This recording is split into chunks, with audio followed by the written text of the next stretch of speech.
usually a week before I upload it. After that, I'll edit the video and put the video on YouTube, Facebook, and all that. Now, with the audio, it will be available SoundCloud, Apple Podcasts, Google Podcasts, Spotify, iHeartRadio. There's another one I can't think of, but it's going to be everywhere. I'll put it on the link on Facebook, tag you to it, put it on your page.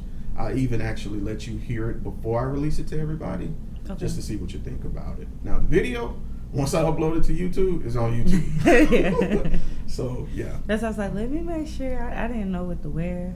I was like, let me make, because I didn't know if it was just audio or video, because I saw some videos. So I was like, well, let me just make sure I look at least decent. Right. No, I appreciate that. Because I'm a comfortable person. Good. Like, I like to be just like you could have rocked shorts. a t-shirt and something. Yeah. I just interviewed a guy yesterday. I went to his place to do it. Rapper, TJ So High. And t-shirt, jeans. But it fit the interview because he's a rapper, you know, so it looked the part. And I'm talking about putting people's phone on silent and mine. Lord have mercy. But yeah, you look fine. You look great on camera. Thank you. God doggone. Talking to a fellow Bulldog. That's what's up. Yes, I love A&M. I'll be at the game Saturday. Oh, you're going to I'll probably homecoming? meet up. I don't know if I'm going to homecoming. I haven't been to homecoming since 2016. I did Alumni Diva. But it's a far drive. I hate being in the car. Really? I hate being in the car. To go in the hospital? I got used to it back then, but now I'm just like, oh, how are we in the same state? I mean, I literally just 6 hours straight up. I feel you. And you gotta stop for gas. Oh yeah. Where do you stop for gas? Birmingham. Really? Oh no. No. I from Mobile, I stop in Montgomery. Oh, I'm breezing through Montgomery because it's like that's my 2 hour mark, and I'm like, okay, let's get to that 3 hour mark. Then you halfway there. That's so true. then when I get to my halfway, which is Birmingham, I'm like, okay, but I don't want to stop in Montgomery because I don't like Montgomery. I respect that. I don't want to stop anywhere in between there because it's like no man's land. That's true. So Birmingham is the next major place to stop that's lit and it's people, you know. I'm not stopping in Coleman. Oh no, do not stop in Coleman. I accidentally stopped in Coleman one time. Don't you do that no more, man. I didn't even get gas. I hopped out the car. I said, okay, well, I'm just going. Nope, don't you do it. Because it was like raining real bad. I hopped out the car. They was looking at me like. Right, they don't like us. I just got right back in. I said, you know, I'll just make it to Birmingham. You know? Right. And then I stopped there. Right. I stop in Montgomery. I fill back up. And usually, like you said, that next hour I'm in Birmingham. On the other side of Birmingham, there's an exit to Warrior, Alabama. Warrior has, I think it's one of the exits has like a gas station and a McDonald's. I usually stop there, get gas, get like a sandwich, and then. So you stop multiple times? Twice. That's it. I only stop once. That's why I do the halfway mark. I respect that. So I do 3 hours, make it to Birmingham, gas up. I have actually drove from Mobile to Huntsville nonstop, and that was like a 4 hour drive. And I was what time of day speeding. you went? I was about to say. Because you can make it in 4.5 if I you have gunning some it. crazy road trips. Ugh. One time it took me 12 hours to get to Huntsville. Why? Because I was driving my car, and my car was a 98 Ford, and it was running hot. Oh. And I think, you know, we was broke in college. So, like, I think my phone might have been off. So I'm on the road with no phone. I'm good with directions and stuff and following signs, so I didn't worry about it, and I had already been there. But I didn't have a phone, I don't think, and my car had started running hot. I left at 3 p.m. and I was riding by myself. I left at 3 p.m. and didn't make it to Huntsville until 3 a.m. because literally every like 15 to 20 minutes I had to stop and put water in my car. Oh, the radiator. Yeah. It was bad. I was so scared. I know you were. I was like, what is going to happen? But I made it. I made it. And soon after, I couldn't drive my car no more. I know you couldn't. But I made it back up there. I had to stop like every 15 to 20 minutes. I left at 3 p.m. and made it at 3 a.m. alone. I don't know how I made it through that. And I don't even think I cried. I just was like, well.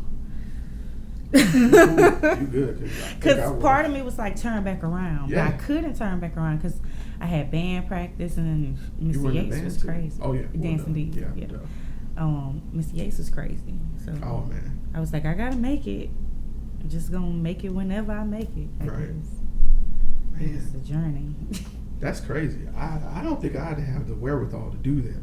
Because I'm a thinker. I'm an overthinker. And I'd be like, I'm not going to make it. I'm not finna try it. I told myself I don't have no choice but to make it. Because I wasn't going to break down in Coleman. So I had to make it. And I don't have no family throughout Alabama. Mm-hmm. So if I broke down in any city, I would have just been out of luck. So I had to make it. Right. I made it. Such is life. All right. Well, with that being the case, thank you for tuning in to another episode of A Business Minute. I'm your host, Sirr. And today, well, before I even do that, how would you want me to introduce you? You can say Shalunda Henry. On Facebook, I'm Shal Dancer. So either or, really. Mm-hmm. This is your interview. This is your you can say Shal Dancer then, because I don't really like people knowing my real name. People. So I want to ask. So Shal Dancer. Mm-hmm. All right. So we'll do it again. That's what most people know me as. They don't know my real name. They don't even know Shalunda at this point. I'm not gonna lie. I did look because I was like, her name can't be Shal. It just can't be Shal. Shal is a name though. It's an Islamic name. Really? I realized I don't know. I got Shal through the dance world. The first person that called me Shal was my dance teacher at LaFleur. She writes on the board for formations, and she didn't feel like writing Shalunda, so she put Shal. And she knew I didn't want to go by Shay. I don't like the nickname Shay. So then I didn't tell nobody at A&M that she called me Shal. They just started calling me Shal. And then it became my band name. Everybody in the band was like Shal. Drum majors called me Shal Pal. It just became a thing. And then the internet started calling me Shal because, it's people that's like really into dance, girl, and band. And they was like, Shal this and Shal that. And I was like, y'all don't even know me, but I'll take it, I guess. So. Yeah, it's like it's a subculture of the band world, to be honest with you. You gotta have a nickname. If you don't have a nickname, I feel bad for you. Right, that means you don't stand out. Yeah. I mean, my cousin, he just graduated from LaFleur, and he joined LaFleur's band in the 7th grade, and Stan named him Swirl. And he was like, don't nobody call me Swirl. So I'm like, Swirl! Awesome. I loved it. I was like, you got a band name, you're important. Right. Term of endearment is like a family nickname. If you don't have, you're not that important. If somebody don't call you something other than your real name, it don't matter how bad it is. Right. You just need a band name. It's like you become loved. Right. It's like you become the band's baby if you get a band name. We actually had band names as a group. We were the Baby Meerkats. Why? And we embraced it. We was like, we the Baby Meerkats. So we used to go around and mirror at people and just do weird stuff. That is hilarious. Yeah. All right. Well, we'll definitely delve back into some of that in this interview. Okay. But thank you for tuning in to another episode of A Business Minute. I'm your boy, Sirr. And today we're at location at the Chateau 2020, as I like to call it, or 2020 Studios. But I'm with today Miss Shal Dancer. How are you doing today? Hey, I'm doing good. All right. Well, before we even get started, I want to thank you for coming out here. Thank you. I apologize about the guard cat out there. And that'll be an inside joke. I didn't know what to do. I was like, let me write him because it's a cat and I'm afraid of it. All right. Well, Miss Shal, if you could, for those people that don't know what you do, could you tell everyone what it is that you do? Okay, I have a dance business where I offer dance services. So basically, I teach dance classes, I do private lessons, I do choreography for artists, I do backup dancing for artists. I now have a partnership with the mayor in the city of Mobile where I teach dance classes in the recreation center. So it's a lot going on and actually looking to add more. And I recently became the dance director for the Mobile Jesters dance team. Hey, that's what's up. That's what's up. Congrats. So, if I may ask, one of my first questions is, how long have you been active in dance? Just dancing, period? Period. 20 years. Oh, man. Yeah, I started at the age of 7, and I'm 27. Oh, baby still. All right. And was there anything that really inspired you to start at the age of 7? I went to magnet schools. I started off at Woodcock Elementary, and I was like bored out of my mind because my mom taught me everything at like 3 and 4. So kindergarten and first grade was just like really boring. Oh. And she got me into, she was trying to get me into council because I was academic, which I didn't want to be. She just made me. But they pulled my name for O'Shea Road. And when I got there, my dance teacher took to me. She was like, okay, you're good. You're going to the front. Are you getting a special part? I actually was into acting more, but my drama teachers never took to me. They would even create dance roles to put in a play. Wow. So I just was like, okay, well, dance is my thing. And my mom was like, dance is your thing. She ain't really let me do other things other than dance because she was like, you're so good at it, you're going to concentrate on it. Right. Yeah, so O'Shea Road, Dunbar, LaFleur is what really like pushed me into dance. And it was fun. Like I always had like a little groove anyway, so. All right. So along the way of 20 years, that's amazing. I think you could call yourself a professional at that point with that much tenure in it. I guess. There you go. Be modest. Were there any obstacles that you encountered along the way that kind of shaped who you are as well? Yes. Well, as a child, dance came easy to me. Like anything I tried, I got it. The first like heartbreaking dance was I wanted to be captain at LaFleur and I didn't get it. I got co-captain. But it was bittersweet because my best friend got captain. So it was like, well, I'm happy for her. You know, we're working together. She was captain. I was her co-captain. So we still had like amazing time. But the obstacles came really after college because it was like, what do I do now? Like, do I give it up? It was times where I felt like I needed to just be like a regular person and stop dancing and just like try to be somebody's like housewife or something. Like, just don't dance no more. But every time I left it alone, it made me miserable. But it's been lots of obstacles, but it's a list. But I say that was the first one. The high school, not getting captain, it kind of made me like sad. But I got captain in college, so it like pushed me to do more because I realized what I didn't do to get it. So I did what I needed to do in college to get it, and it worked. More recently, there are obstacles, but kind of motivation at the same time. Like a lot of people would say that, you know, here in Mobile, it's not a lot of opportunity.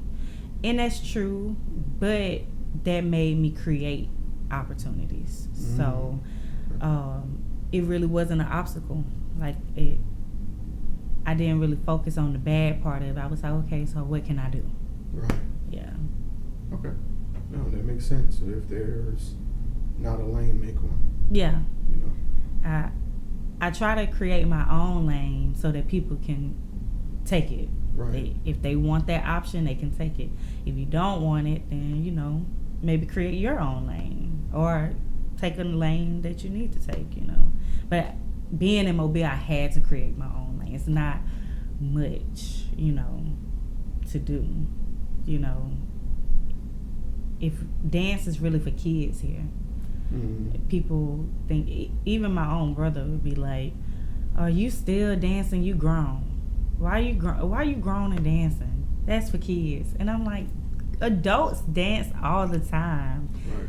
But, you know, if you never left Mobile, then that may be a little strange to you. It's either strange to you or intriguing. Right. Either or. That's a good observation. You're right, because there are a lot of things once I got to college that I was amazed to see that Yes. I didn't see here. You want to know something really silly? Absolutely. When I got to college, I went to my friend's house, and she was like, yeah, you can get a cup, get something to drink. So I'm looking for Mardi Gras cups. Because growing up, that's what you drunk, like Kool-Aid out of, Right. water. You didn't get a nice cup, you got a Mardi Gras cup. Plastic. And I'm like, where are your Mardi Gras cups? And she's like, what? And I'm like, oh my God, I'm not in Mobile no more. Right. Like, they don't have Mardi Gras cups. And so when I came back home, I had like every parade season, I want Mardi Gras cups. I'm like, Right. I need cups. Because that's like a part of like my culture. Mm-hmm. Even though my daughter doesn't drink out of Mardi Gras cups, I got to do better. I got to get her You to gotta drink it. instill that. Yes, Come I on got to now. get her. She got to know that Yeah. you give people Mardi Gras cups. You don't give them the glass. You give them the Mardi Gras. Well, I give you a glass. Yeah. But, you know, Because- you're a guest, so. Yes. I gotta But be if I just fancy. came over to chill, I need a Mardi Gras cup. Gotcha. Yes. Gotcha, fam. Gotcha. All right. And I feel you on the Mardi Gras tip. Like, and if you don't mind, could you shout out what college you attended? Alabama A&M, Hey. Bulldogs, you know. I was a AAMU. dancing diva, D squared all day, you know. Hey. But shameless plug. But I feel you. It felt like Mardi Gras, something we took for granted, was something exotic up there. Yes, like everywhere. Mhm. If you're not in Mobile or Louisiana, it's like, what is this amazing thing y'all do once a year? And Right. we're like, this is just everyday life. Like, it's Right. just go down to the parade. Right. Go to the boom boom. I don't know, you know, and got up there and it's like, oh my God, like we have to come down. Can we come with you? Right. Can we come to see how it is? Like, yeah, it's amazing. But I thought everybody experienced this for some Me too. reason. Like, I thought people had Mardi Gras cups. I'm looking at her cabinet like, why don't you?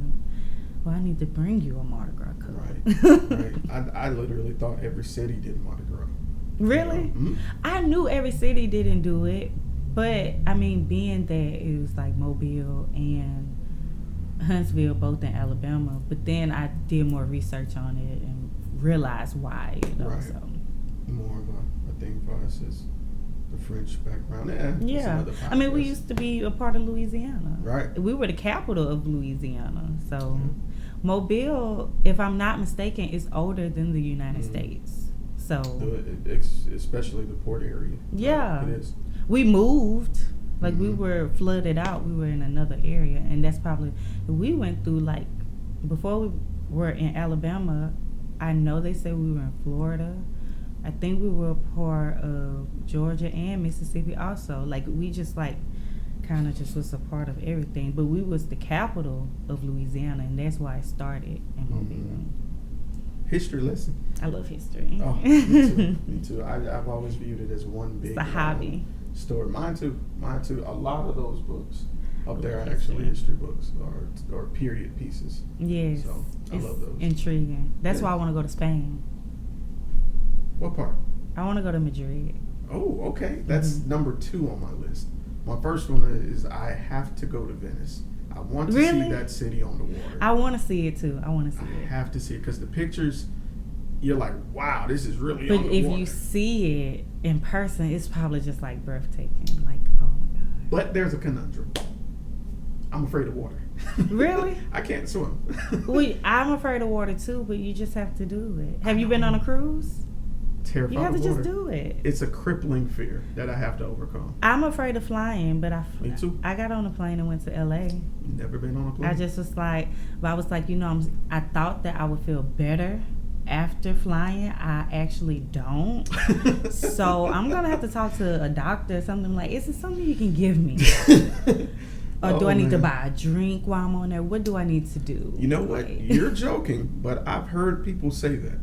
But because I mean, I do struggle with a bit of anxiety. I do too. I never was diagnosed, but I feel it. You know how it feels. It's like sucks you in sometimes. Mm-hmm. But I can't let anxiety stop me from going to Spain because I have to go to Spain. I have to. And I was a bit anxious about the cruise I did, but I was like, oh well, I'm just have to be anxious on there because I'm going. Where did you, on the cruise, where did you guys go? We went to Mexico. We went to okay. Cozumel from Automobile. Oh, okay. Carnival? Is it Carnival? Yeah. The Fantasy Automobile. We're actually doing another girls trip in May with the Royal Caribbean, and I'm so excited because their ships are so beautiful. Everyone says once you're on it for a while, you forget you're even on the boat. I'm like, man. You'll remember. See? Yeah. See? But it's so nice, and it's like, it's really the perfect vacation because you pay for all in one. You paying for your food, you paying for your hotel room, you paying for everything all in one. Except if you do an excursion, then you pay extra for that once you get to where you're going, and you're leaving the country. Like, it's like the perfect vacation, really. Especially the one Automobile is very cheap. Like, it's really reasonable. Yeah. Just go, if you do it, just go on like don't go on a long cruise. Right. Don't go to like Cozumel and I forgot the other city. But don't do like a 7-day cruise because you're gonna be like, I gotta get off this boat. Like, because I felt like I needed to get off by the 4th day. I was like, this was fun. I was like, 2nd day I was like, oh, I don't want this to end. Like, it's gonna go by too fast. 3rd day I was like, yep, are we in Mobile yet? I'm gonna get off this boat. But I loved it. Like, I'm definitely gonna be a cruiser. Just do a short cruise. Do like a 3-day cruise. I was going to say, do I have like a 2-day? They do. They have 1-day cruises. They have 2-day cruises. It's just, I'm gonna have to get my wheels. People just feel like, oh, it's pointless to do a 1-day cruise because you don't enjoy the ship. I was more excited about the ship than going to Mexico because you in a room, all you can eat. Like, you can just eat all you want to. Like, I dieted so that I could eat as much as I wanted. So I was like, okay, I know I'm gonna overdo it. You know, then they serve like amazing food in the actual restaurants. So, you know, it's definitely like a great vacation because it's like all in one. All right. I'm gonna try it just because you should endorsed it. Even just try like a 2 or 3 day because that won't be too long, and you do get off the ship and then you get back on the ship. Okay. Stretch my legs. And when you will feel the worst, you'll already be halfway back to Mobile because that's when they start speeding to get back home. You actually feel it, but you will already be heading back home. You'll be like, okay, I'm almost home, and you can watch. They have where you can watch your path and everything to see where you are. And the crazy thing is, on our cruise, we end up having to rescue people that was stranded at sea. I was like, the Coast Guard can't do this. Right. Isn't that like they was like, no, the Coast Guard told us to do it. I'm like, but wow, they hit y'all. I'm like, but can y'all swoop them up? We ain't all agreed to this though. We didn't. Oh my God. You agreed to it for us, but we didn't. We didn't agree. No kind of vote or nothing. Wow. I was ready to get home, and we end up having to get home later and get off the ship later. I was like, I mean, can somebody else get them? Right. They come into America and they don't even want to be in America. They not even from here. They want to go back home. I think they was from Cuba. They were stranded between like Mexico and Cuba in the United States.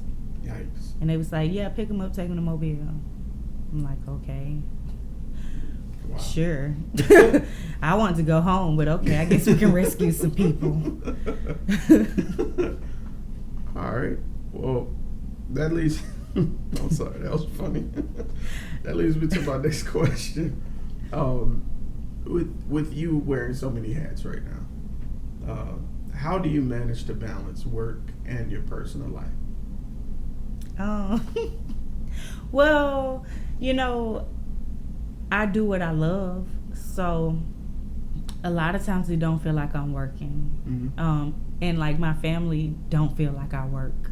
I'm a substitute teacher also, so I do have a job. But you know, I do have a business. This is my business. It's registered and everything. It's my business. But since it's dance, it's like people don't feel like I'm doing anything. But in reality, I don't feel like I do a lot either. Like some people like, you stay busy and you doing this, and I'm like, I don't be doing nothing. I don't be busy. I don't know what y'all talking about. But mixing my personal life, my family is a part of my business. My mom dances with me. She dances under me. My daughter dances with me. My little cousin dances with me. So I get to spend a lot of time with my family while I'm working. And like I went to Pensacola to teach a dance team there 2 weeks ago, and my mom and my daughter came with me, and they were in there, you know, mingling with the girls. And so I kind of mixed the two, really.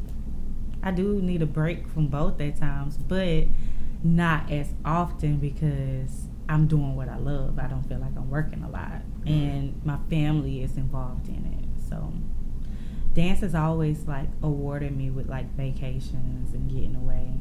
I've been to Chicago to perform because of dance. I've been to Miami to take classes because of dance. I've always been able to go different places because of dance. So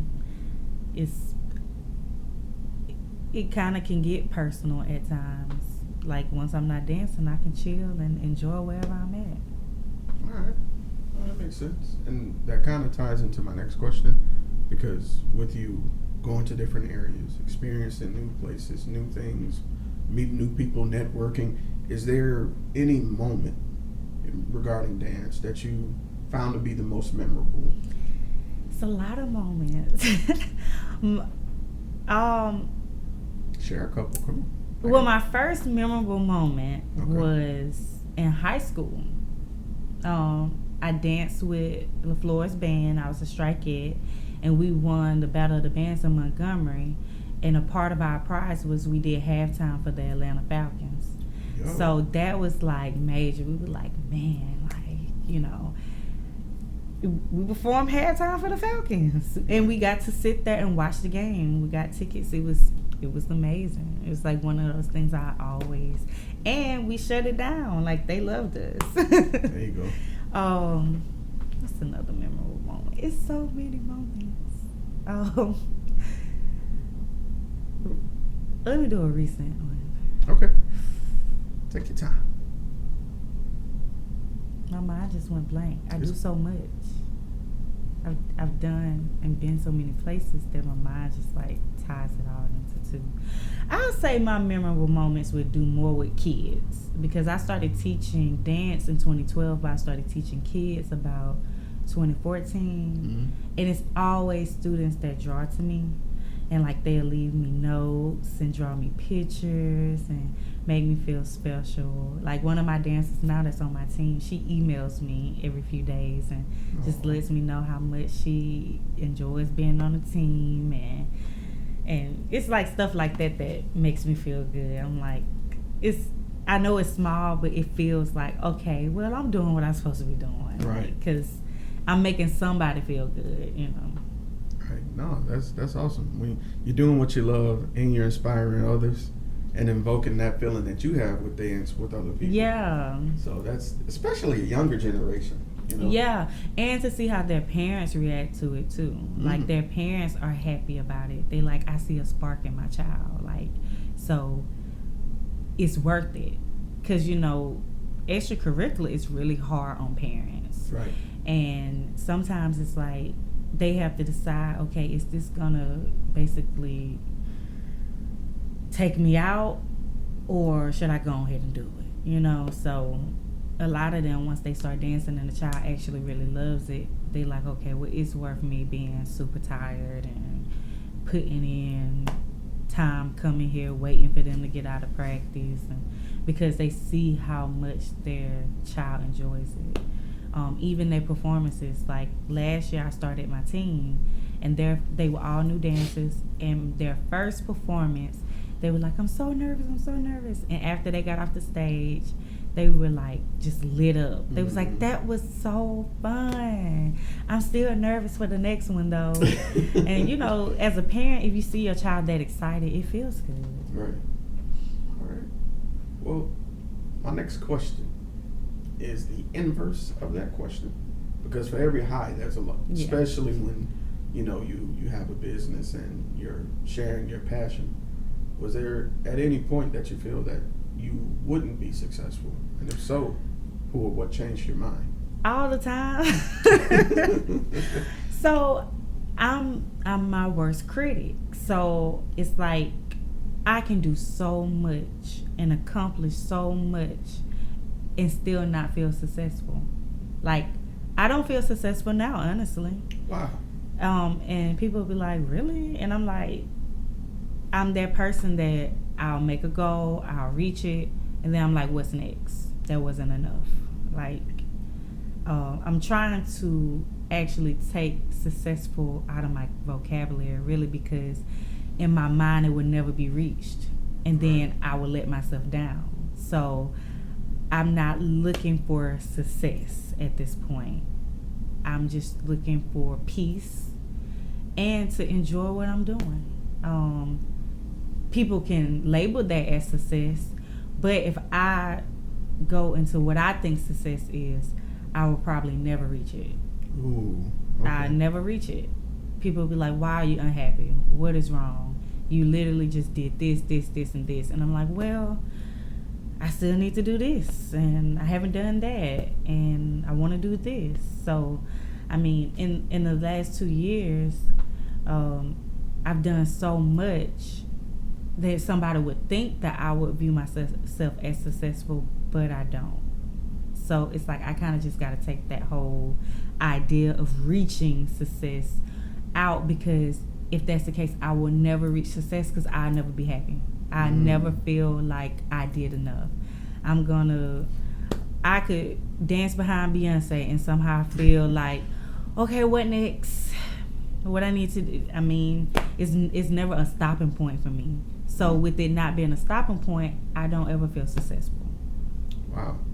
So would it be safe to assume that it's more about the journey for you? Okay. Yeah. Because, you know, we tie success to happiness, True. money, who you know, how big your house is, what city you live in, your car or cars, marriage. Materials. And if I tie all that in, I'm not successful. I'm not married. I mean, I'm single, so I don't even have a boyfriend. I have one car, and it's old. I stay in an apartment. You know, if I tie to all that, I mean, I've taught in a few cities, but I live in little old Mobile, Alabama. You know, I think the thing on the outside looking in, you get to do what you love for a living. Yeah. And I think that is the most important thing. Yeah. Many of us work a job we hate, deal with people we can't stand, just to make $1 paying for something we don't want to. And I just can't. I just can't.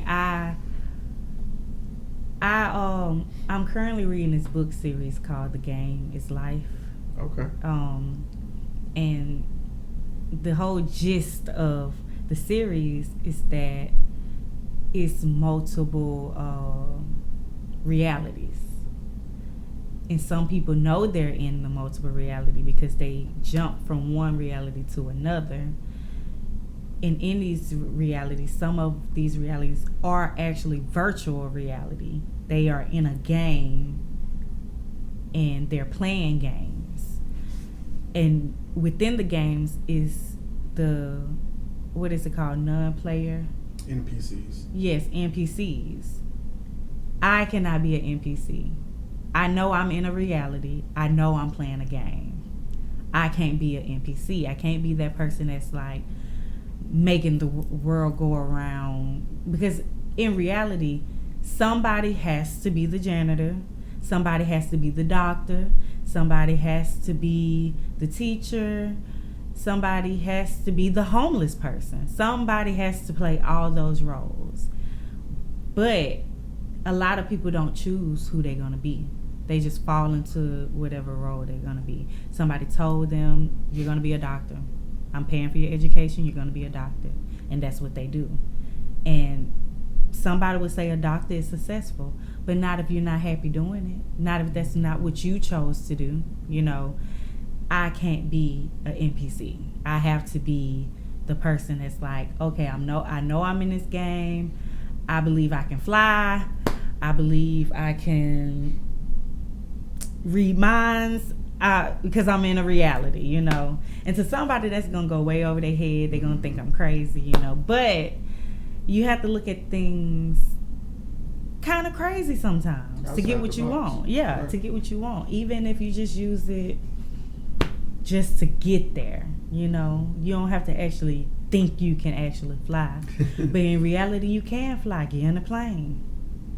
That's flying. I totally get what you're saying. Yeah, you can totally fly. Understand. It's some people that have never been on a plane and they wish they had the courage to do it. Me. You believe you can fly, go and fly. I mean, it's literally plane rides that's only 30 minutes. You can fly from Mobile to Atlanta and say you fly. You get flued out. Awesome reference. All right, you might be inspiring me to do some of these things we talked about.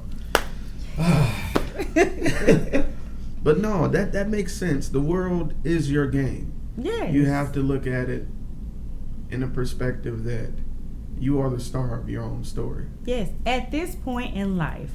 And for y'all that may be interested in the book, you really should. If you are a reader and you like sci-fi, it's called The Game is Life, and the first book is free on iBooks, and you can buy it on Amazon too. But it opened up my mind. I thought I was just reading a book of a genre that I like. I love sci-fi. Like, it just takes my mind to a whole nother world. Like, I love it. That's when I'm at home, people think I'm dancing. They're like, oh, I know you probably dancing. That's how you feel. No, I'm laying in the dark reading sci-fi or rom-com, but mainly sci-fi.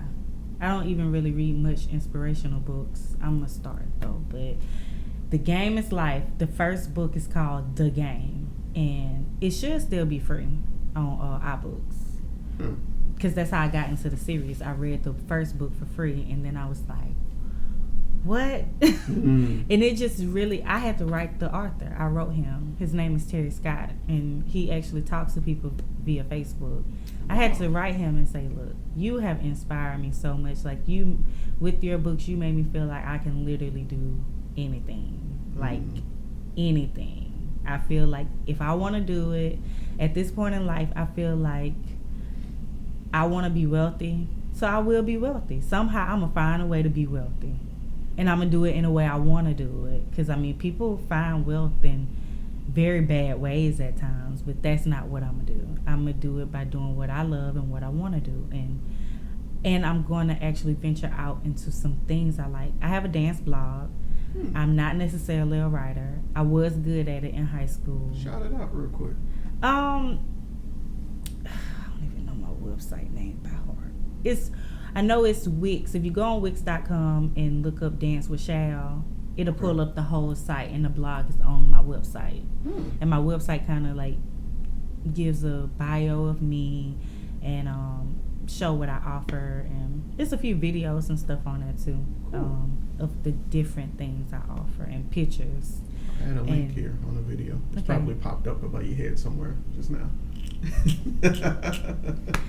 But yeah, it just made me feel like I could do anything, because I started my blog in the summer.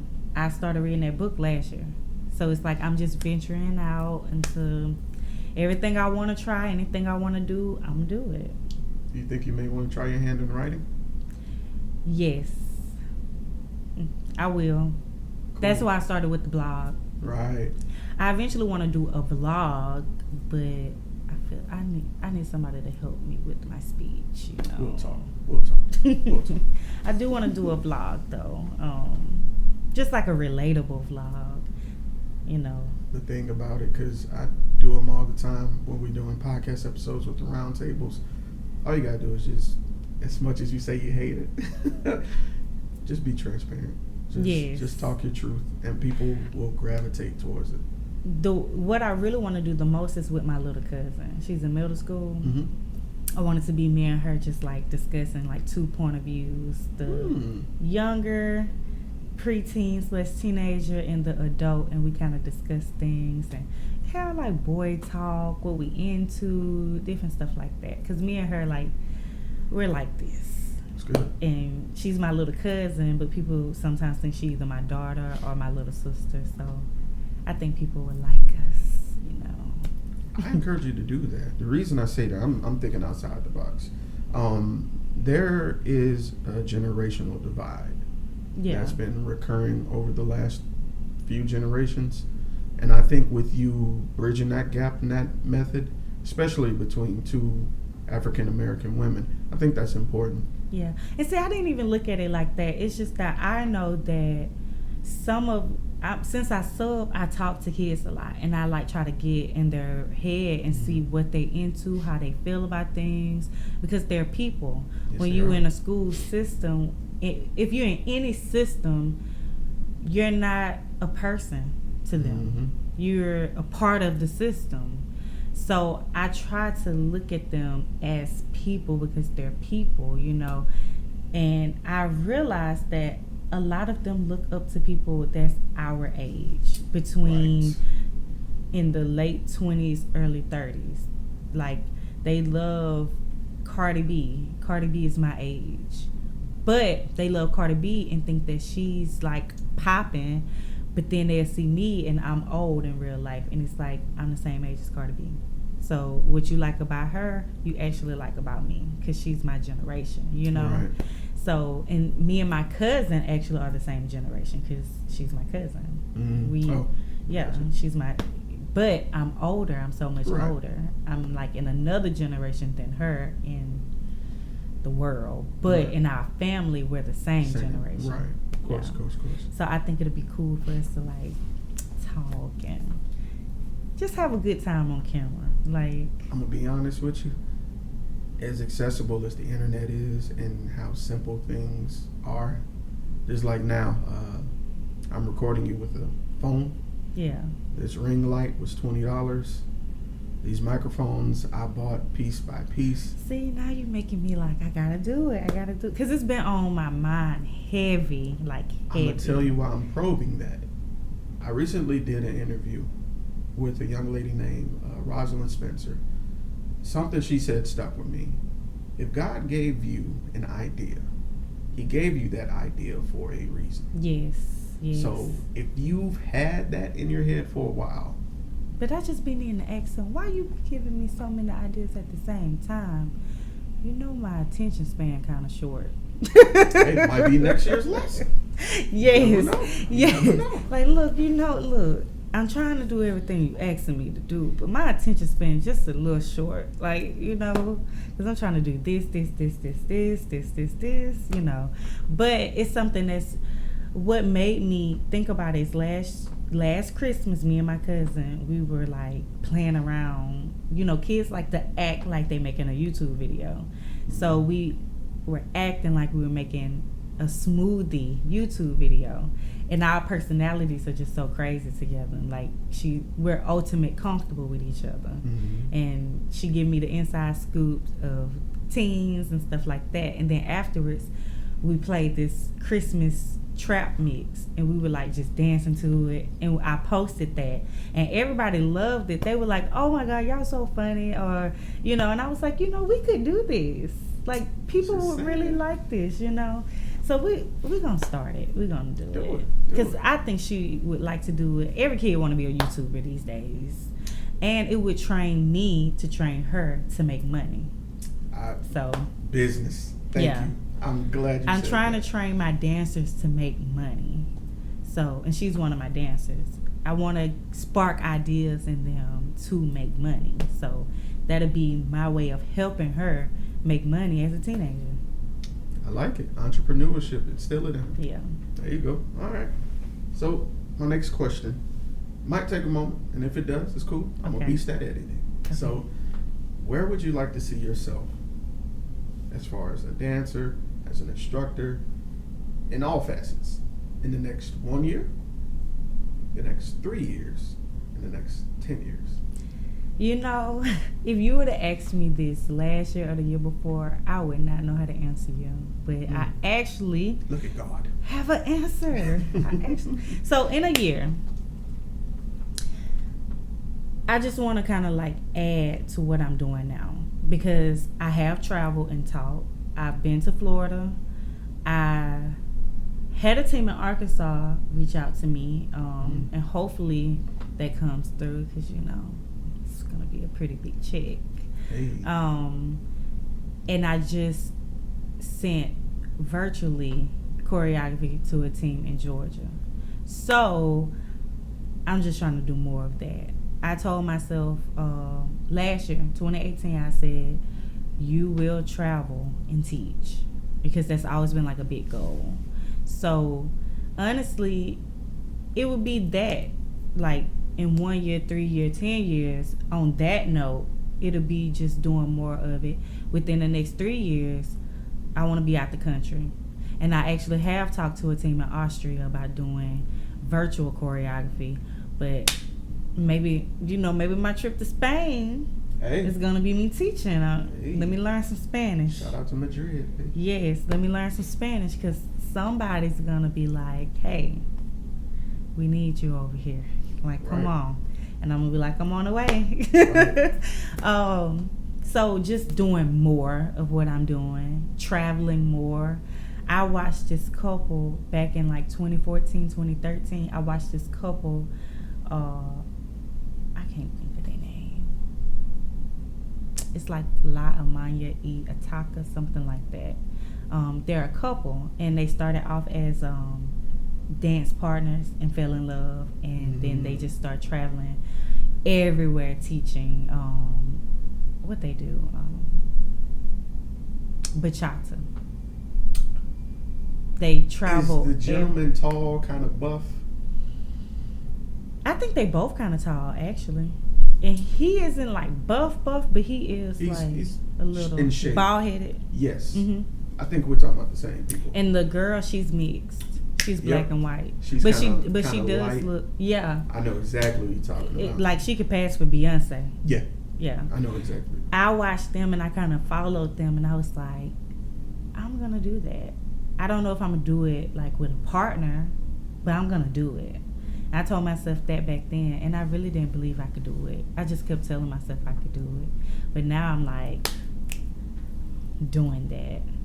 And I actually started what I'm doing now. I started it all off with seduction classes back in 2017, and I had a lady in New York like, man, I wish you could come up here. I wish.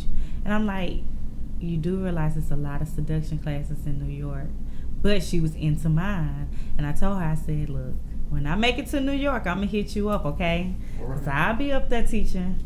But so that's my goal as far as like teaching goes. In a year, that's kind of my main focus, in increasing my income with it. I just want to steadily increase my income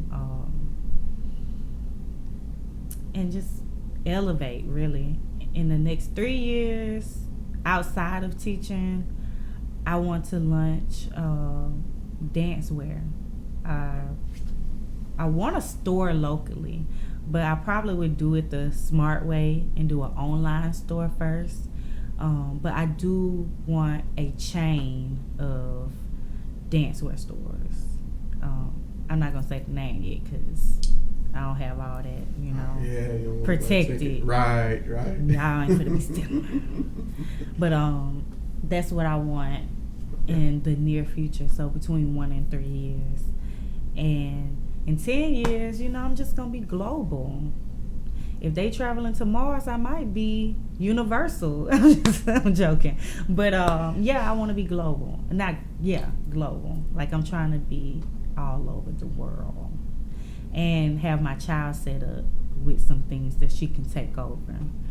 If she wants to. Mm-hmm.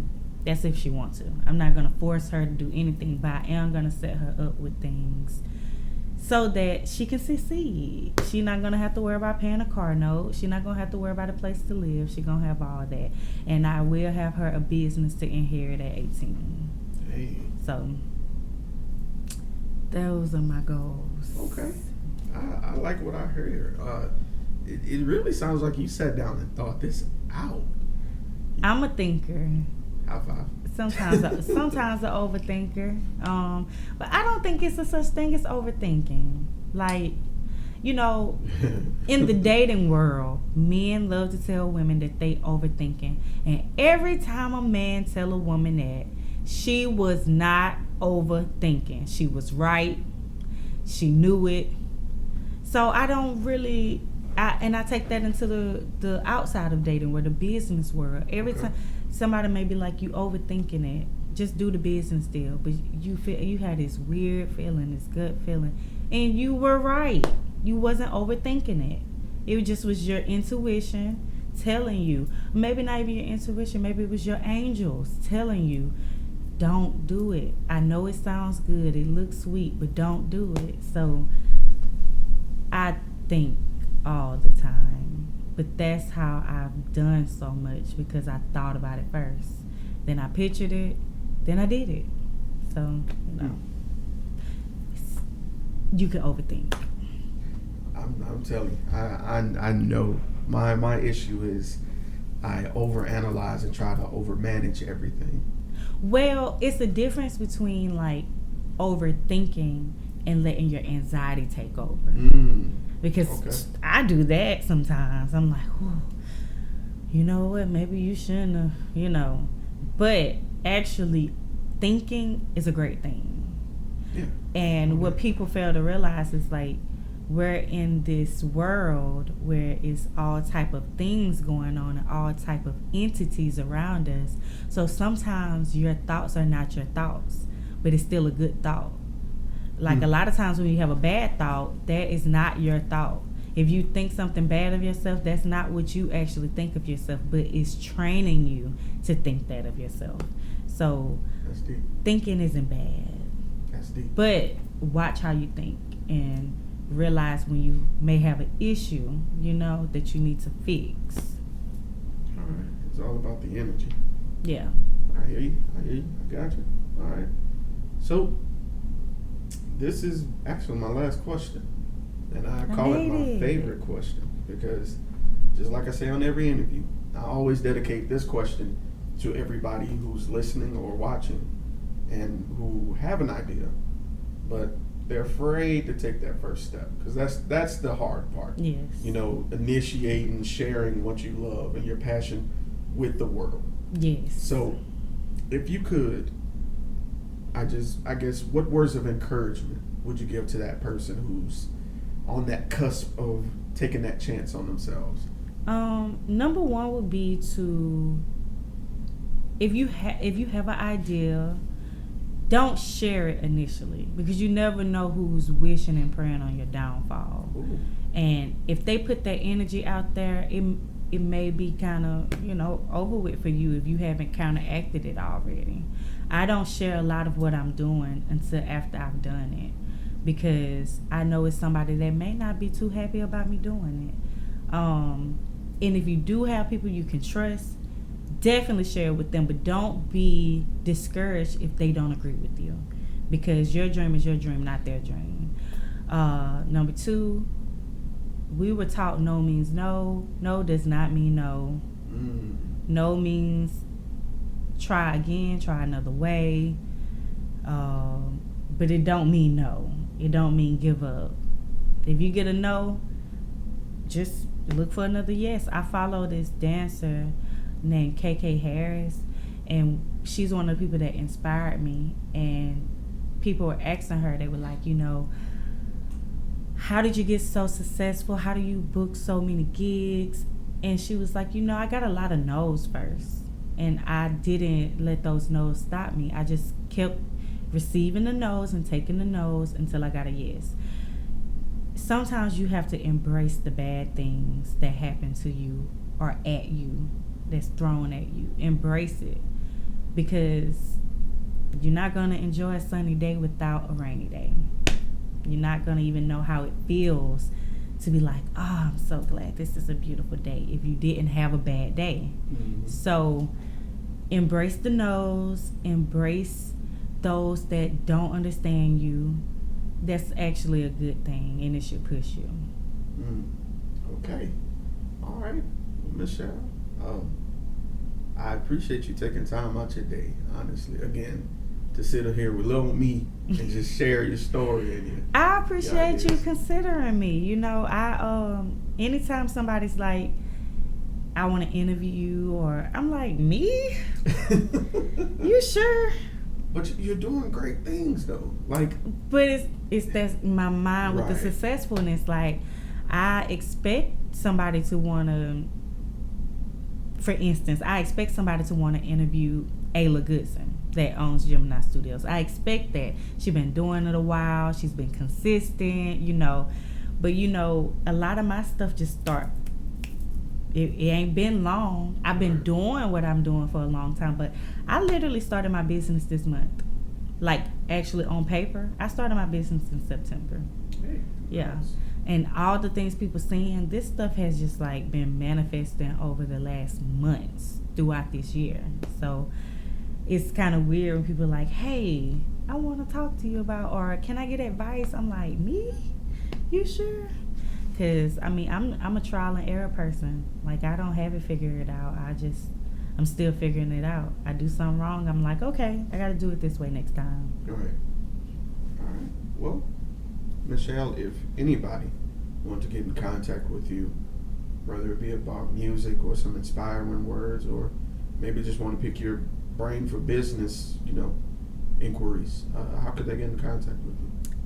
Email me, dancewithshal@yahoo.com, and you can also add my page, Dance with Shal, on Facebook, and it's Dance with Shal on Instagram too. So Dance with Shal, dance with me, dance with me. Hey. Well, I'll include the links to those bits of information in the description. If you're watching this on YouTube, just drop down the box. Make sure, go check her out, give her a follow, send her some words of encouragement. She's really doing great things, and we love to see you down the line in a year. Catch up to see what else you added to your repertoire and what's going on with you. So, once again, this has been your boy Sirr, 2020 Studios, Miss Shal. Y'all have a great day. Bye. That's it. That was You did long. I talk awesome. too much. No, you don't. No, you listen. That was like what, like an hour? Just about. But the stuff you were talking about is interesting. Yeah, I don't know if anybody, like somebody, my thing is I talk too much because somebody gonna look at that hour and be like, it's no way I'm watching this for an hour.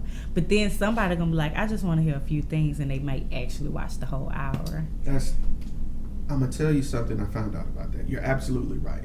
People want that instant gratification, but those who are actually catch a piece that really resonates with them, they'll go back and listen. Yeah. Your words will find the people that are meant to hear them. Because it's been some times where I'm like, ooh, this is 60 minutes long. Oh, no, I'm got not. stuff to do. But then I might click it, and I find myself watching the whole thing. I'm like, okay, it was worth that whole hour. Cool. I had one more thing I want to go back to. You were mentioning your sci-fi things that you like. Yeah. Were there any other books that you were into? Any other series? I'm going to turn up this air because I'm freezing. I don't know about you. Oh, I'm hot natured, so this feels good. Oh, good Lord. What's some other? I'm actually reading The Ship That Sang, and I'm on the second book of that, The Partnership. I haven't got all the way through it though, but I just started a book club. Really? But right now it's just for ladies. But I guess I could add it. I can make it men too. I don't want to intrude on an idea though. You know, if you make it for women, it's for women. In my head, it's not just for ladies though. But I figured women would want to do. So right now it's like Gulf Coast Ladies Book Club. But I could make it like Gulf Coast Ladies and Gentlemen. Yeah, I'll do that. Because I don't want to restrict. I'm not that person that's like, this is only for this. I mean, it's 2019. You can't be like that. You're right. You miss out on a lot of stuff if you you're could miss restrictive. like a male perspective on an interesting topic. Right now, our first book, because I literally just started this week, the book club. Our first book is, hold on, let me look at my phone. I'm about to write it down. And the book is really cheap. It's 99 cents in our books and 99 cents on Amazon. Okay. If you do your books that way. Mm-hmm. They have blown me up. See? Now, as soon as I turn this airplane mode off, you're going to hear my phone go off a million times. I didn't see, and if I'm just chilling. Oh, nobody hit you up. How to take charge of your life. Let me go back out.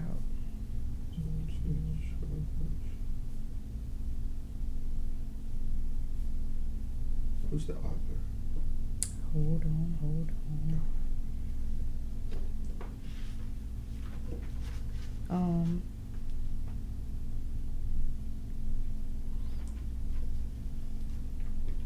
Okay, no, I can't do it that way. And here they go. Okay. I'm trying to see how to go back. You know? To the cover. Oh, title page. Oh. Here we go.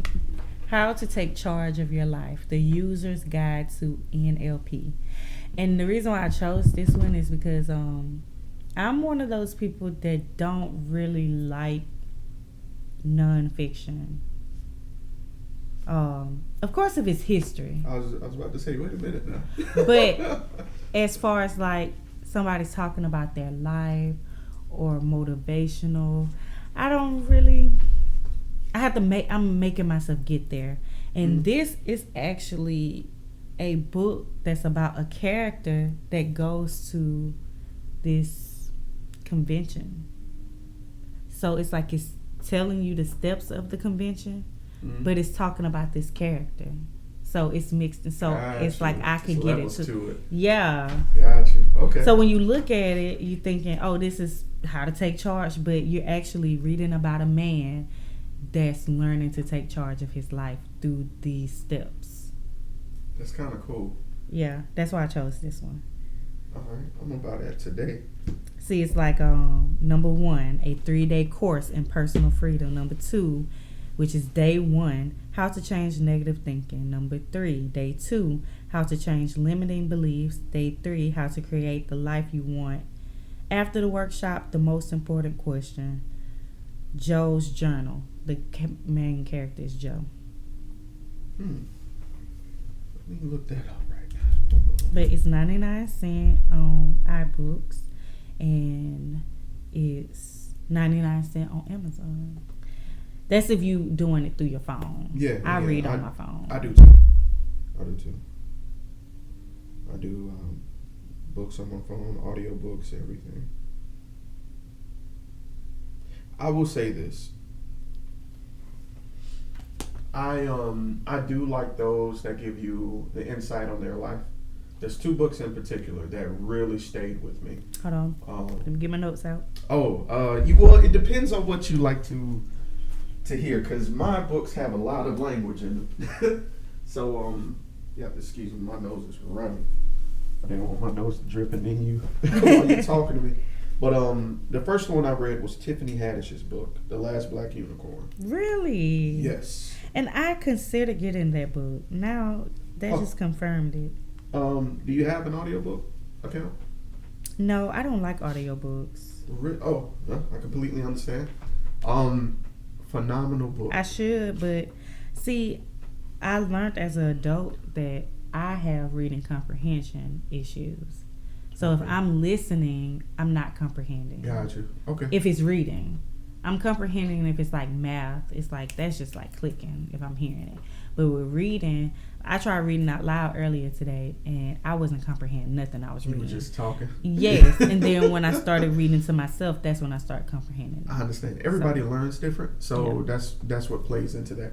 Because it's funny you brought that up. I suck at algebra. Algebra was like, and I'm a smart dude. I excel at everything else but algebra. algebra. So you were good at geometry. I'm a effing I'm beast. opposite. I'm not good at geometry. You Like, can I was show good me a enough shape. to make an A, but I couldn't tell you like why I made the A. Consistent A's for me, because you give me a shape. You tell me what the formula is. You give me a shape, and it's like, it's not a word problem. Yeah. It's a diagram that I have to figure out, and that's what really, when I first went to A&M, I started in civil engineering because I thought that's what I wanted to do. Nope. So I totally get that mindset, because you can put an algebra problem in front of me with a graph, and I'm just gonna look at you. It's gonna sit there. That's how I am with like geometry and trig. I don't know how I passed trig. I really don't know how I passed. I passed it with an A. I passed with a B, and I thought I made a D. So I knew I whatever. passed because I'm naturally good at math. My dad is like amazing at math, but I never put effort into math. Really? So it's no telling what I could have really did if I tried. I didn't put a lot of effort into academics at all, but I still like made good grades. So I probably could have been like valedictorian if I would have like actually tried. Let me ask you something. What? And I mean this, and I mean this in the most respectful way, because this is coming off as a personal question, but I'm asking for insight on myself. Same exact way. Because I didn't finish at A&M. Yeah, I didn't finish either. Oh man, like I just. Because my thing with finishing was I was going to be finishing for somebody else. I wasn't going to be finishing for me. My God, that's exactly where I stopped. I didn't want to be a teacher, and I first went there to do history education. I was like, I love history. Right. But I wasn't into the university history as much. It was still very intriguing, but it didn't dive into everything I wanted. Right. You know, it didn't fill the void, you know.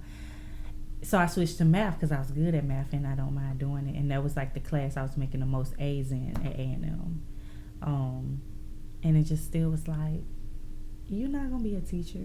Because my original plan was to go, become a teacher, get my secondary education, and then eventually become a professor. Because I didn't want to work with kids. I wanted to work with adults. And then I just was like, yeah, I'm not doing that. I don't know. And when I left, I didn't know what I was going to do. I just knew I wasn't doing that. So I was like, I ain't wasting no more money, no more time. It's time to go. And I didn't want to be one of those people that was in the band for like 7 years. Because we had drum majors and stuff. I'm just like, you're 27. Right. And you had a nerve to be dating an 18-year-old. And you not even a junior. And you the drum major. There's no way. It's just no way.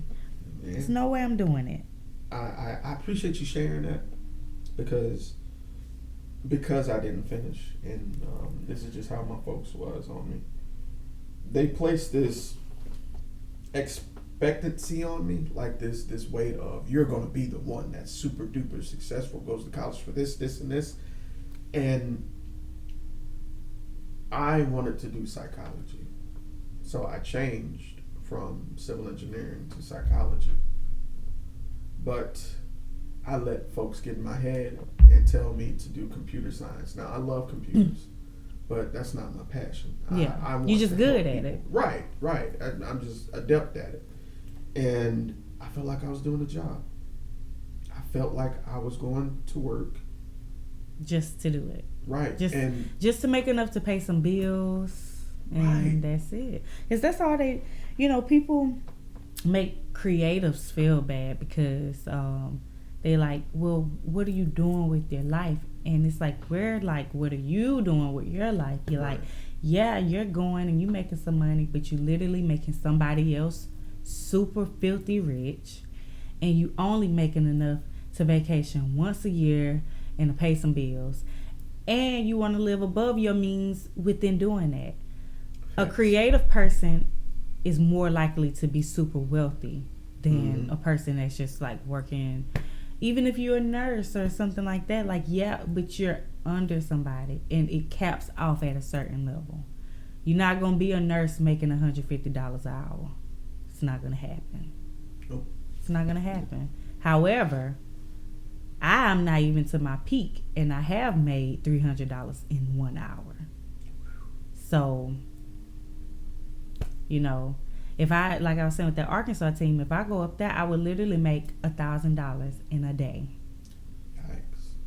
Like, so I don't want to hear how I need to be working for the man, or I need to become a teacher. Teachers are miserable.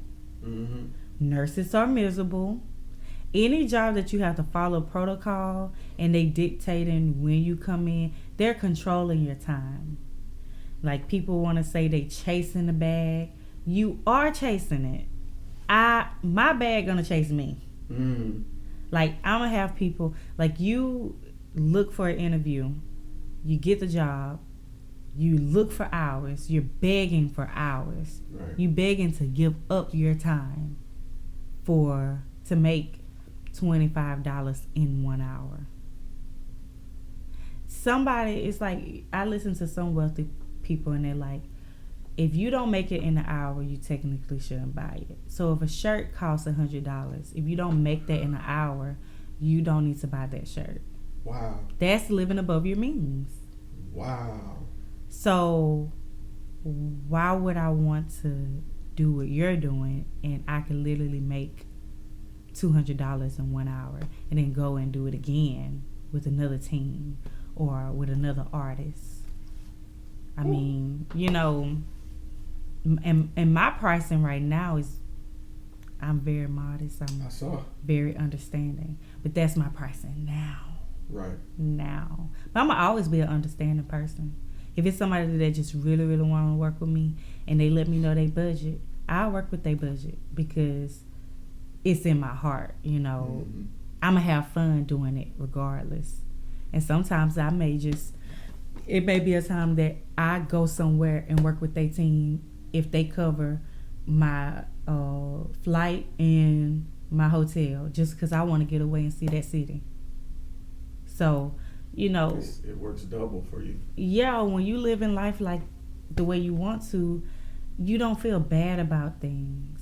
You don't feel bad about giving too much time, or because all my time is going to me and what I want to do and to my daughter. My time is not going to a system or a, what is called, I can't, it's just, but a company, but you know what I'm saying, like, so it, you know, it's interesting. It's interesting because they will literally try to make you feel bad for not thinking the way that they think, but we can't blame them for thinking that way because from where they came from, they did better than their parents. Right. But they want us to do equal to them, but it's our duty to do better than them. Right. It's my duty to be better than my parents. I would do my parents no justice if I'm not doing better than them. If I'm not one day able to buy both of them a house. Like, what was the point of you being my parents and doing better than your parents? You know? I like that. So, but it's weird because we're trained as a people, because white people not trained like that. Black people, we train to do enough. And you're successful when you do enough. And I'm like, that's why I can't reach success. Because enough is never enough for me. So I would never be successful because... You're never satisfied. No. I want to be that person that at the end of the day, my children's children won't have to work. After that generation, they gonna have to start doing something. Y'all can't be lazy for the rest of your life. Y'all gonna have to either keep it going. Y'all gonna have to do something. I can't take care of the great grandchildren. I mean, they all have. It's gonna be family homes that just like is passed down. Like, you know, I want to get to a point, and this is within the next 10 years.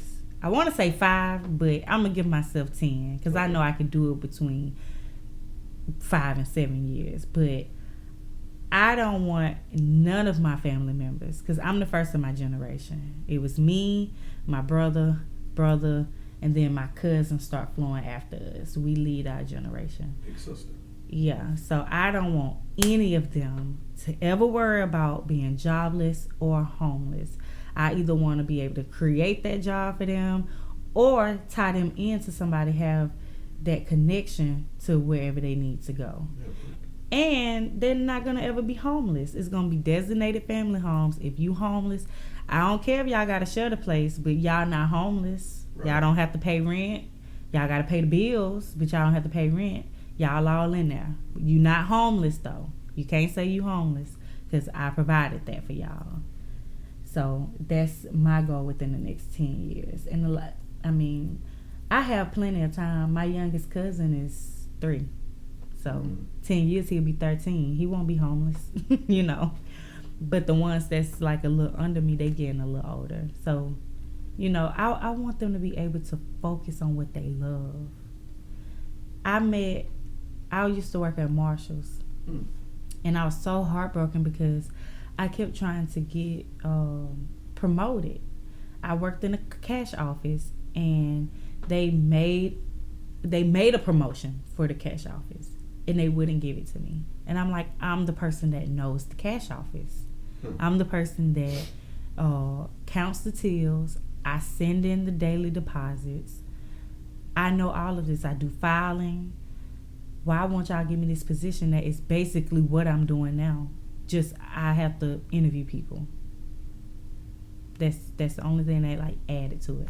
And then they started getting me to like call like people's references and stuff. And I got to the point I was like, no, I'm not doing it. You're not paying me to do it. I'm not doing it. And I eventually just left. And I was so heartbroken, but I realized that didn't happen because I would have got comfortable and I would have got stuck and I wouldn't be doing what I'm doing now. And I wouldn't have the mindset that. But I met a couple. It was a white couple. And it was, the lady was decorating. She was getting some decorations. And she was like, my daughter just got married and I'm buying some decorations for her house. We bought them a house for a wedding present. Whoa. And I'm just like... Wow. I'm like, what? That's the wedding present? My daddy don't give me more than $50 for my birthday. And he got it. He got it. He has it. But he's like, if I ask for any more, he like, what? Like, I just asked him to buy me one of those smart watches. And it's one of the cheaper ones. It's $199. It's not even the Apple Watch to go with this, but it's compatible with this. And he was like, what? I'm like, Daddy, like, people out here buying people houses. Like, all I asked was for a watch. Oh, my God. A watch. Oh, my God. That's hilarious. Jeez Louise. You gonna ask me for something one day. I think about that all the time. But you know what? I don't care how many no's my daddy say. I'm still going to provide for him and take care of him. Like, I mean, he did a really good job with us. We always had what we needed. What we want, not so much. But what we needed, we always had it. And he invested in my dance life a lot. Oh, that's perfect. But she just was like, for a wedding gift, she bought her daughter and her husband a house. That is... Imagine how clutch it would be to marry a woman that her parents bought you a house. So the next house that you buy don't even have to be the stress house. Like, it's not the house that... The next house you buy could be a rental house, a house for your child. Like... It's a couple things that play into that. I'm going to veer off into the left lane a little bit. No. That's dope. That's an amazing blessing. But I'd be given me and the thinker I am, it would make me nervous. Understandable, but that's because of how we were raised. Right.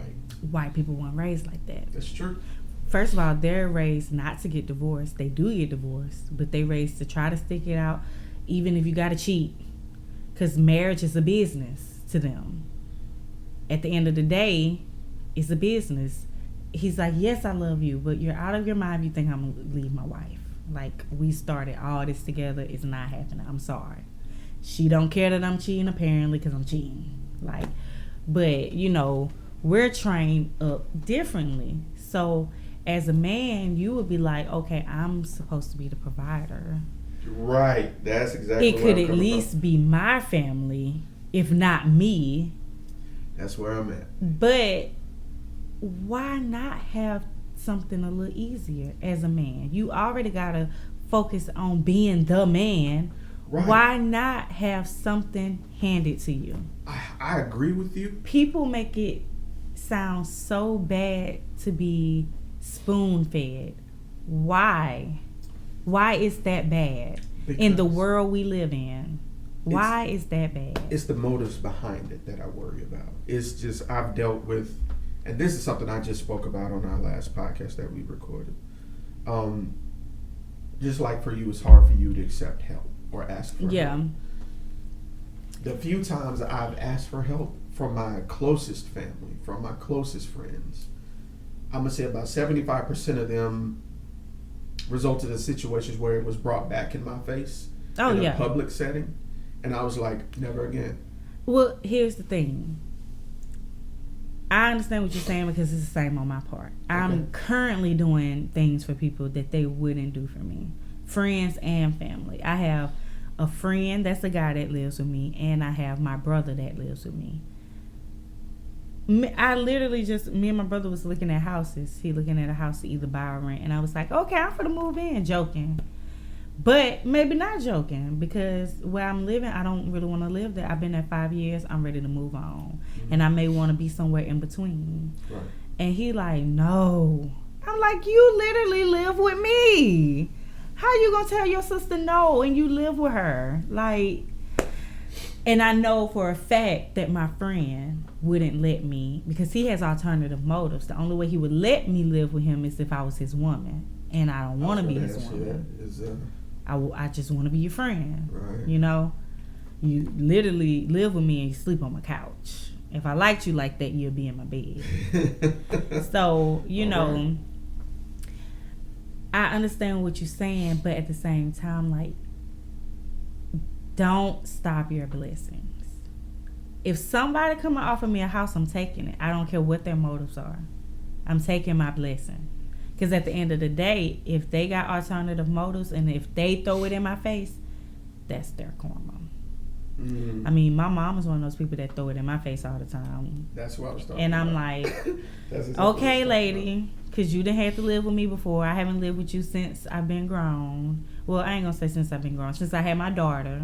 But that's when I count myself being grown. I don't count like 21 and stuff because I wasn't grown. I was just like everywhere. But I haven't lived with her since then. Mm-hmm. But she has lived with me. And has attempted to live with me twice, but has lived with me once. And I'm like, I don't want to hear none of that. Like, if you're going to do something for me, you need to do it from the heart or don't do it at all because I don't want to hear it. I know how to go without, you know, but don't be throwing stuff in my face when we help each other. Right. I done helped you. And my family devalues help if it ain't money. Like, wow. It's like, you know, that sucks. And by me being an entrepreneur, entrepreneurs don't always have money. Right. Not in the beginning. Eventually it pays off, but in the beginning, you literally like putting all your money into what you're doing.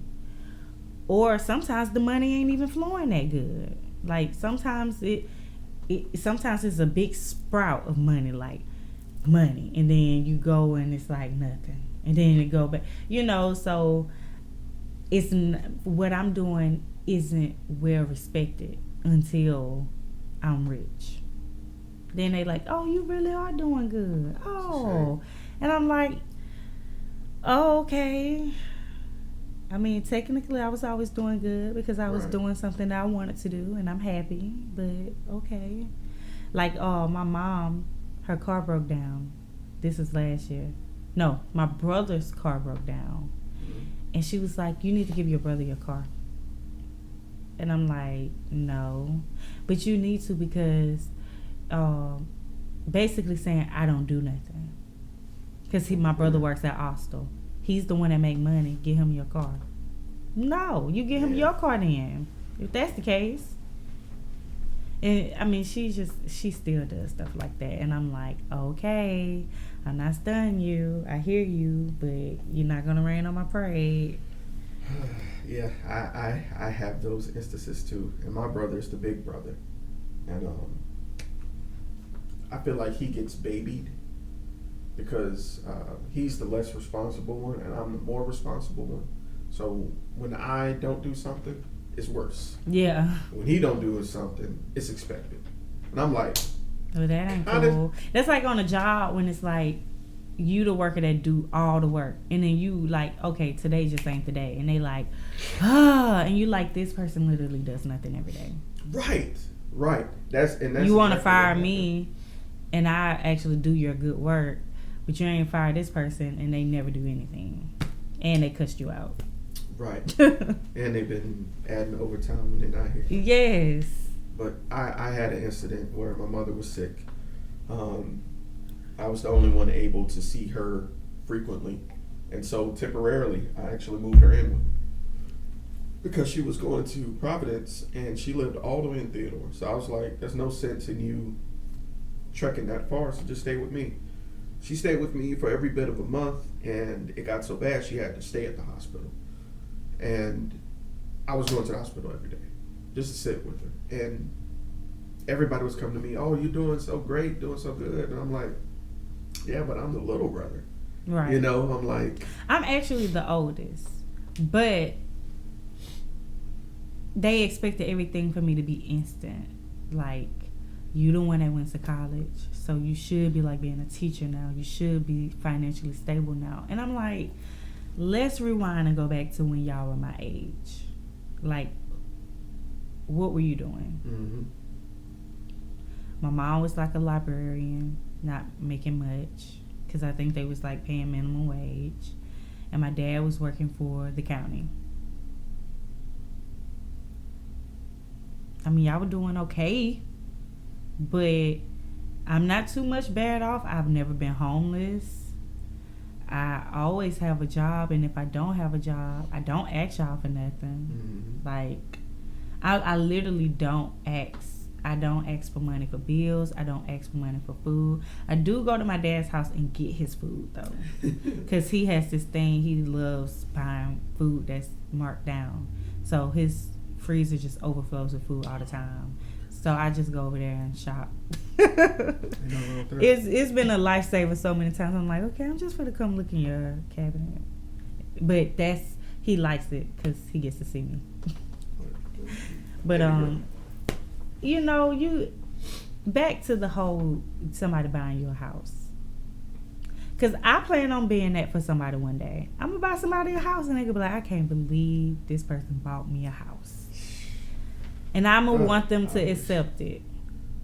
I want them to be like, but ideally, my real, true idea is to buy or have built a compound for my family. So we can all live together and like pay things together.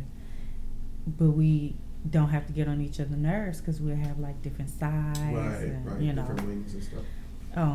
That's what they used to do back in the day. That's the idea, because it don't make sense that everybody have like a different apartment and everybody paying all this, but we all do like our space. Cause I like to be alone. I like to be in the dark. I like to be cold. My brother stay with me right now. He constantly turning my air up, and I'm like, I'm hot. This is my place. Can I be comfortable? Right. But I feel like we all just need to just work together and make it happen, and go and do that with businesses as well. Me and my youngest brother, we actually been talking about going into business together. So, and he's 21. Oh man, he still got time to figure it out. And yeah. God. He don't have the money or anything now, but he got the thought. So right. That's something we definitely gonna do.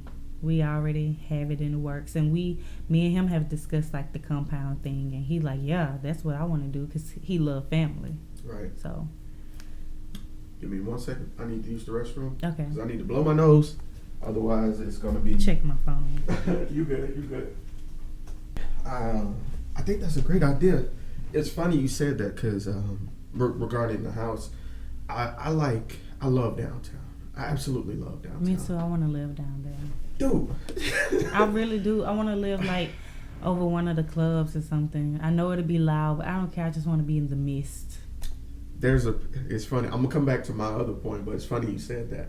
Yeah, there's a kind of a old style place that has a bar downstairs, and then it's a club, not a club, like a hangout spot upstairs. It's called the Blind Mule. Yeah, I've been there. I love that style Courtney's of building. baby shower was there. Really? Mm-hmm. I didn't know that. I love the style of. I was like, if I could find an apartment like this, like the rustic. They have them in Mobile. Yes, like. Okay, so you know about like the apartments that's like over the clubs and all of that. Yeah, downtown, like right? Further down. No, like it's all. Bienville. They're all throughout. It's just so hidden. Hold up, they're apartments? Yes. Wow, I didn't know that. Like it's apartments. Some of them like maybe like loft style, but it's literally like just say Hoffman furniture. Mm-hmm. Like you think that all that going up is Hoffman furniture, but if you go upstairs in the like hallway, it leads to somebody's residence. Like Whoa. Somebody lives up there. And that's why sometimes you see people like, you may see lights on. If you look close enough, you can see like the shadows of their furniture. Some of them. You are right. Yeah, like people live all throughout downtown on the top of the clubs and on the top of the restaurants and stuff like that. And then it's some that's like you said near Bienville, that's like you kind of know it's an apartment there, but it's like all throughout downtown. It's like ducked off apartments and stuff. It's funny because they're supposed to be really, really nice, like really luxury, mixed with the old rustic. I want that old rustic feel. Google it. Some of them will come up. Cause my lease is up and I'm tired of here. I've been here 3 years. It's time. You need something new. Mm-hmm. And I love downtown. I absolutely. Love it. Okay, the only thing with downtown is it may get kind of pricey. That's the only thing. That was my other concern. Like some of the ones I looked at, if you get like a studio, I think it's like maybe 8 something. Ooh, nope, not my budget. But then anything else that's like large and it's probably a good like 1,000, 1,200, something like that. I'm not putting that much money into an apartment. Yeah, but you may have to look into it because maybe it's like how it is downtown. May be similar to how they do in like New York. You know, in New York, people own their apartment. Right. Like they buy their apartment. Mm-hmm. It's a part of that building, but that's their apartment. And if they want to give it up, they sell it. They sell their apartment. They're not just renting it or leasing it. So it may be like that where you own that apartment, and some people would say, "Well, that still be a waste of time. It's just an apartment," but it's not, because if you own it and you move, you rent it out. Mm-hmm. And residual income. And shoot. If it costs that much to live there now, you can only imagine how much it's going to be in about 5 years, 10 years. With those other apartments being built off Water Street? It's going to be about $2,000 a month. Mm. And you always can charge more for rent than you do when people are mortgaging. Right. I mean, if you rent a place for if you rent a place for $1,000, you may be paying $600 or $700 to mortgage it. Mm-hmm. So, good point. Yeah. Good point. And you know what? It's like I was saying, I went to Art Walk recently. And I love being downtown. I love it. The vibe of it. Everybody's on the same stuff. It's even hidden parking for all those apartments. I'm like, where do they park? I know that. I'm thinking maybe they have to park on the street. They have hidden parking garages through downtown. That's crazy. Mm-hmm. That's cool, though. For the residents. That's cool. It is cool. Because I was, if you've been downtown, you know the hot dog man probably over at the cathedral.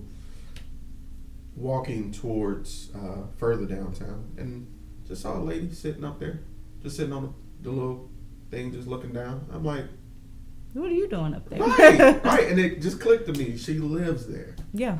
Mm-hmm. God, They live there. Like right above Spot of Tea, I think it was. Or it might have been further down. I know the area you're talking about, but yeah. And you'll even see like plants and stuff. Those are those people that live there, plants. That's live crazy. There. I just wish that I could like tour it. Like I just want to see one of them that's empty. I need to talk to somebody. Yeah, that'd be dope. I need to talk to somebody. Man. You know what? I have a crush on a guy that does real estate. Maybe that's a good excuse for me to meet him. Hey. Well, look, I'm not looking, but I don't want to waste nobody's time. But I ain't looking. Yes, I don't want to waste nobody's time because I know, like, once I move out, I'm moving in with my grandma. My grandma is like 77, and she live alone in Theodore, so it's time for her not to. Jackson Lane, near Hamilton. Okay, I know what you're talking about. Well, it's like Hamilton Boulevard. I forgot the name of this road, and then Jackson is off that road.